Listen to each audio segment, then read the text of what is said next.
Assalamualaikum warahmatullahi wabarakatuh. Waalaikumsalam warahmatullahi wabarakatuh. Selamat pagi anak-anak. Pagi, Bu.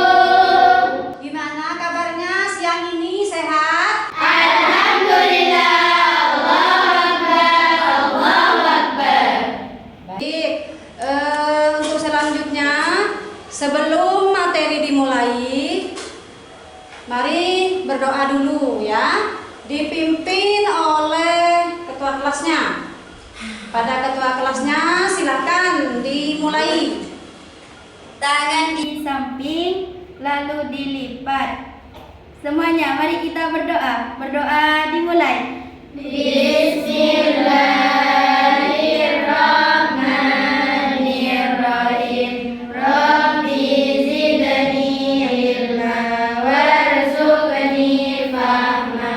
Rabbi ishrah li sadri wa yassir li amri wahlul 'uqdatam min lisani yafqahu qawli. Raditu billahi rabban wa bil islami dina wa bi Muhammadin nabiyyan wa rasulah.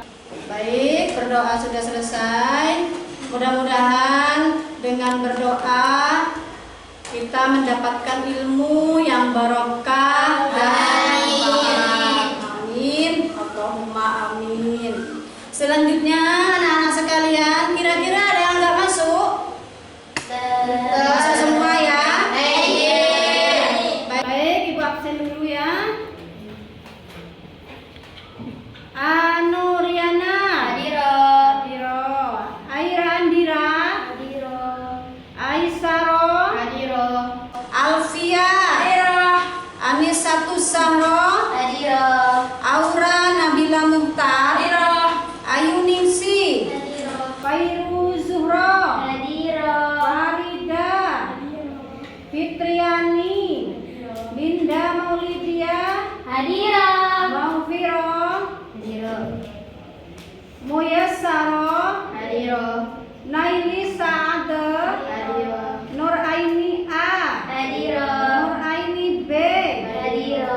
Syafaatud Dinia. Siti Sulasmi. Zahratul Maulidia. Alhamdulillah sudah semua, sudah Ibu absen ya. Masuk semua ya pagi ini ya. Iya Bu, masuk semua. Alhamdulillah. Selanjutnya kita sampai pada materi pagi ini. Materi tentang taharah ya. Apa sih tujuannya kita belajar taharah? Nah, di sini sudah ada ya. Silakan dibaca. Apa tujuan pembelajaran hari ini? Menganalisis konsep fikih dan tata cara bersuci dari hadas dan najis yang terbagi menjadi 3 bagian, yaitu najis ringan, sedang, dan berat. Ya, di sini tujuannya adalah kita menganalisis konsep fikih dan tata cara bersuci dari hadas dan najis yang terbagi menjadi 3 bagian, yaitu najis ringan, najis sedang, dan najis berat. Sebelum Ibu menginjak pelajaran selanjutnya ini, Ibu pengen tanya dulu. Kemarin Ibu sudah mempelajari tentang taharah juga, tetapi di sana bagian yang pertama yaitu tentang bersuci dari hadas kecil dan besar. Masih ingatkah hadis kecil dan besar itu seperti apa cara mensucikannya? Iya Bu, ingat. Nah, kalau masih ingat, coba Ibu tanya ya. Rukun wudu ada berapa? Alhamdulillah masih ingat. Nomor 1 apa? Niat.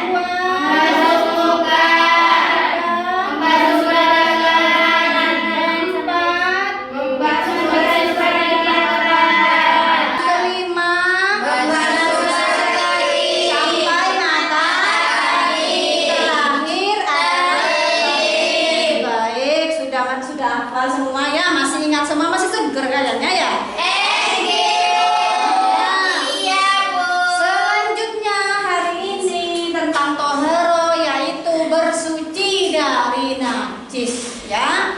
Ternyata najis itu dibagi menjadi 3 bagian. Yang pertama najis sedang, yang pertama najis ringan, yang disebut dengan bahasa Arabnya apa? Mutawas. Yang kedua najis sedang, yang disebut dengan bahasa Arabnya mufasal. Dan terakhir najis berat, yaitu Nah, Ibu akan jelaskan cara mensucikannya dari masing-masing tersebut. Nah, yang pertama najis ringan. Najis ringan itu cara mensucikannya cukup disiram dengan air yang bersih. Karena apa? Karena najis ringan itu najisnya tidak seperti najis yang lain. Akan tetapi bedanya itu najis ringan itu seperti contohnya kencingnya bayi yang masih belum berusia 2 tahun. Kalau sudah 2 tahun ke atas itu sudah bukan najis ringan lagi, tetapi dia sudah masuk ke najis sedang. Kenapa kok bisa beda? Karena najisnya anak yang masih 2 tahun ke bawah itu belum dikasih makanan tambahan. Dia cukup dengan ASI saja sudah kenyang, ya. Dikasih ASI saja sudah kenyang, tidak dikasih makanan tambahan seperti nasi dan bubur dan lain sebagainya. Ketika 2 tahun ke atas, bayi itu kan dikasih makanan tambahan. Makanya makanan tambahan itulah yang menjadi penyebabnya najis tersebut berubah menjadi najis sedang. Cara mensucikannya sangat mudah, cukup disiram saja. Yang penting hilang sudah suci. Selanjutnya najis sedang. Najis sedang ini harus dibersihkan dengan air yang suci. Nah, cara mensucikannya adalah disiram sampai baunya hilang, warnanya hilang, ya, kotorannya apalagi harus hilang semua. Baru itu suci. Nah, yang terakhir adalah najis apa? Berat. Najis berat. Najis berat ini sangat berat sekali. Bukan berat di jinjing ya anak-anak, ya. Tetapi beratnya itu adalah caranya berbeda dengan yang kedua ini, ya. Caranya najis berat itu cara mensucikannya harus disiram sama air sebanyak 7 kali. Kemudian dikasih debu, digosok-gosok, dihilangkan semuanya sampai 7 kali. Habis itu disabun lagi sampai bersih, disiram dengan air suci, baru itu bisa suci kembali. Kira-kira contohnya najis berat itu apa? Kotorannya anjing, ya, dan babi. Mungkin sudah paham anak-anak sekalian? Iya, Bu. Alhamdulillah. Kalau sudah paham, Ibu akan memberikan sebuah video lagi. Di sini ada contoh cara mensucikannya najis berat.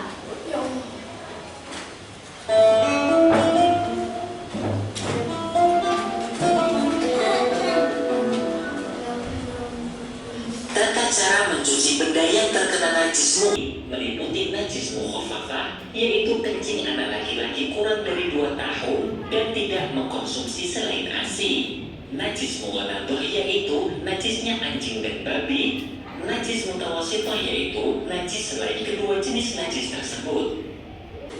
Sahabat muslim, pada video kali ini kita akan membahas seputar najis mughaladhah secara singkat sesuai dengan mazhab Syafi'i. Rasulullah SAW pernah bersabda tentang tata cara mencuci benda yang dijilat anjing sebagai berikut: tahuru ina'i ahadikum idza walagha fihi al-kalbu an yughsilahu 7 marratin ulahunna liturabi. Artinya, sucinya wadah salah satu di antara kalian ketika dijilat anjing adalah dengan cara dicuci sebanyak 7 kali, dicampuri dengan debu. Hadis riwayat Muslim Ahmad menyikapi hadis ini. Madzhab Syafi'i dan Hambali, najis dari anjing bukan hanya berasal dari jilatan atau air liurnya saja, namun seluruh bagian hewan tersebut adalah najis mughalladzah, sebab mulut adalah anggota badan yang paling bersih. Apabila anggota badan yang paling bersih saja harus dicuci 7 kali, terlebih lagi anggota yang lain tentu dianggap lebih kotor. Najis anjing, babi hanya bisa suci dengan dicuci sebanyak 7 kali. Salah satu air yang dibuat mencuci dicampur dengan debu atau tanah yang suci. Ketujuh cucian dihitung setelah materi najisnya yang meliputi warna, rasa, dan baunya sudah hilang. Berikut ini tata cara praktis mensucikan najis mughalladzah. 1. Hilangkan material najis yang meliputi 3 sifat najis, mulai dari warna, rasa, maupun bau atau najis lainnya. Bisa dengan air, batu, kertas, tisu, atau alat lain sampai sifat najis tidak tampak, sehingga najis yang semula lainnya berubah menjadi hukmiyah. Menurut pendapat mu'tamad yang disahihkan Imam Nawawi, seandainya material najis atau ainun najasah tidak bisa hilang kecuali dengan mencuci sampai 6 kali basuhan, maka basuhan-basuhan tersebut baru dihitung 1 kali. 2. Setelah fisik najis hilang, basuh sebanyak 7 kali. Salah satu dari ketujuh air yang dibuat untuk membasuh dicampuri dengan debu atau tanah. Caranya, cari tanah yang suci, masukkan ke wadah, aduk sampai tanah bercampur dengan air. Setelah larut, air tersebut dibuat menyiram benda yang terkena najis. Apabila dekat sungai yang keruh bercampur tanah atau di sawah, cukup diambilkan air dari situ atau dicelupkan, sudah mencukupi syarat. 3. Air yang bercampur debu atau tanah sunnah tidak dibasuhkan pada cucian terakhir. Yang paling utama dibasuhkan pada cucian pertama setelah objek bersih dari najis ainiyah. Selain debu atau tanah seperti pasir dan tepung tidak bisa digunakan sebagai campuran air dalam mensucikan najis mughalladzah. Nah, sahabat muslim, apakah sabun bisa menggantikan debu sehingga orang yang mencuci najis anjing, babi tanpa harus menggunakan debu lagi? Setidaknya hal ini dibahas oleh Syekh Jalaluddin Al-Mahalli dalam kitabnya Al-Mahalli, Syekh Ahmad Al-Hijazi di dalam kitabnya Tuhfatul Habib, Syekh Taqiyuddin Abu Bakar dalam Kifayatul Akhyar, Imam Nawawi dalam kitab Rawdatul Talibin, Syekh Abdul Karim bin Muhammad Ar-Rafi'i dalam kitab Fathul Aziz. Terdapat perbedaan pendapat antara ulama tentang penggunaan sabun sebagai pengganti debu. 1. Sebagian ulama menyatakan sabun tidak bisa menggantikan debu sebab alat yang bisa digunakan untuk bersuci yang mempunyai legalitas syarak hanya terdiri dari 2 unsur, yaitu air dan debu. Misalnya, orang yang berwudu untuk menghilangkan hadas kecil harus menggunakan air. Apabila tidak ada debu sebagai gantinya, debu di sini tidak bisa digantikan dengan pasir atau tepung. Pendapat demikian merupakan pendapat Al-Adhar. 2. Sebagian ulama berpendapat debu bisa diganti dengan sabun dengan alasan sebagaimana orang yang menyamak kulit bingkai hewan seperti macan, jerapah, dan lain sebagainya yang semula najis bisa menjadi suci dengan cara disamak. Setelah disamak, sah digunakan untuk sholat dan sebagainya. Menyamak bisa dilakukan dengan cara membersihkan kulit dari sisa daging, kotoran, dan lain sebagainya, lalu dicuci menggunakan air. Dikasih tawas atau daun yang bisa menghilangkan sisa-sisa kotoran, daging, dan sejenisnya. Pada masalah menyamak ini, ulama memperbolehkan bahan penghilang kotoran tidak harus dengan tawas, namun bisa diganti dengan sabun. Jika sabun pada saat menyamakkan di sini bisa menduduki pengganti bahan baku yang telah disebutkan syarak, maka pada bab pencucian najis mughalladzah seharusnya sabun bisa menduduki posisi yang sama dengan debu. Demikian pula saat orang istinja. Dalam hadis disebutkan media yang bisa dibuat untuk istinja ada 2, yakni air dan batu. Namun para ulama sangat banyak yang memperbolehkan istinja menggunakan tisu atau apapun bentuknya, yang penting kasar sebagai pengganti batu. Sabun tidak bisa mengganti debu kecuali dalam keadaan darurat. Misalnya, ada orang muslim tinggal di Hong Kong, tempat domisilinya di apartemen lantai 40. Di sana adanya sabun, tidak ada debu. Andai pun ia turun ke lantai bawah, adanya hanya keramik, paving, atau bebatuan, misalnya. Pada kondisi tersebut, orang baru boleh memakai sabun sebagai pengganti debu. Sahabat muslim, bagaimana apabila kita menggunakan pendapat yang kedua, yaitu memperbolehkan sabun sebagai pengganti debu? Jika kita menggali lebih dalam pemakaian istilah al-abhar pada pendapat yang pertama, maka pendapat Dhahir maupun al-adhar masing-masing merupakan pendapat mazhab Syafi'i. Namun karena ada perbedaan pandangan yang tajam, maka yang kuat diistilahkan dengan al-abhar, sedangkan lawan katanya adalah al-Dhahir. Selama kita Sudah ya, videonya sudah Ibu putar. Mungkin dari video ini kalian bisa lebih memahami lagi dari yang Ibu sampaikan. Nah, sekarang setelah semuanya selesai saya jelaskan, video sudah diputar. Sekarang membagi kelompok menjadi dua, ya. Menjadi dua, yang di barat kelompok Mawar, kemudian yang di timur kelompok Melati. Ya, ini ada sebuah gambar. Ada sebuah gambar, 3 gambar. Yang pertama adalah anak kecil di bawah 2 tahun sedang kencing. Kalian jelaskan, najis apakah ini? Ya, najis ringan atau najis sedang atau najis berat.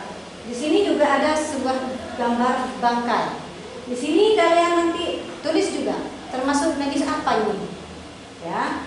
Kemudian yang paling bawah adalah babi atau anjing, ya. Di sini kalian sama dengan di atas. Ditulis juga najis apa, kemudian kalian jelaskan secara singkat. Singkat-singkat saja, yang penting kalian paham. Gimana anak-anak, siap? Iya, Bu. Jelas. Kelompok Melati. Ini kelompok Mawar. Ya. Sudah jadi 2 kelompok saja. Habis itu setelah tulis nanti presentasikan ke depan.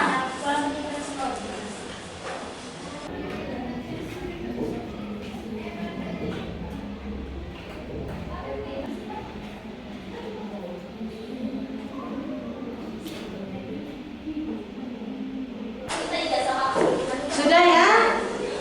Ini sudah disetor semuanya. Ibu nilai kembali. Habis dinilai, presentasikan ya.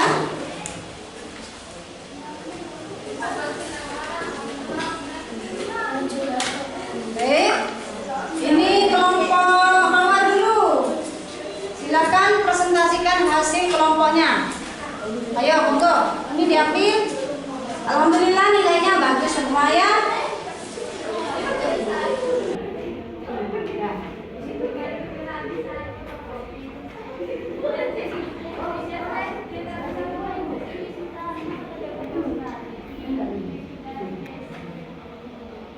Ayo, assalamualaikum dulu. Saya akan menjelaskan dari masing-masing gambar di bawah ini. Dari kelompok apa, Mbak? Dari kelompok Mawar. Ya, monggo. Najis anak bayi, gambar anak bayi adalah najis ringan yang biasa disebut dalam bahasa Arab adalah najis mutawassito. Najis cara mensucikannya cukup disiram dengan air yang bersih. Kemudian gambar bangkai biasanya disebut dengan najis mukhaffafah. Ya, cara mensucikannya cukup menghilangkan rasa, warna, bau dan baunya. Kemudian gambar babi atau anjing ini biasanya disebut dengan najis mughalladah, yakni najis yang berat.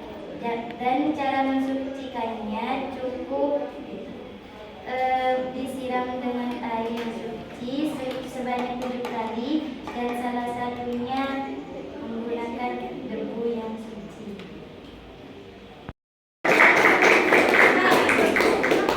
Selanjutnya dari kelompok Melati. Ayo, salam dulu ya.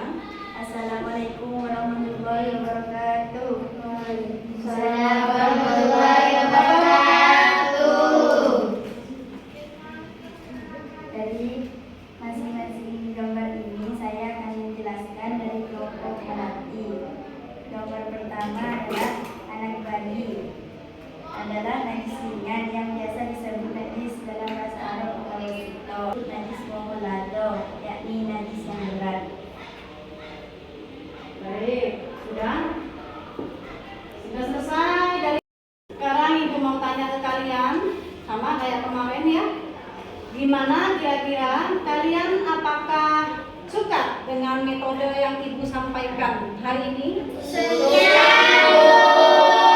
Senang apa tidak? Senang. Terus mudah-mudahan apa yang Ibu sampaikan menjadi ilmu yang barokah, yang manfaat. Kalian nantinya bisa menjadi orang-orang yang sukses di masa depan, ya. Menjadi orang-orang yang dibanggakan oleh orang tua. Amin amin Allahumma Amin. Baiklah, mata pelajaran hari ini sudah selesai. Ibu akan akhiri, tapi sebelum Ibu akhiri, mari kita bersama-sama mengucapkan alhamdulillah, ya. Baiklah, kami Ibu akhiri. Assalamualaikum warahmatullahi wabarakatuh.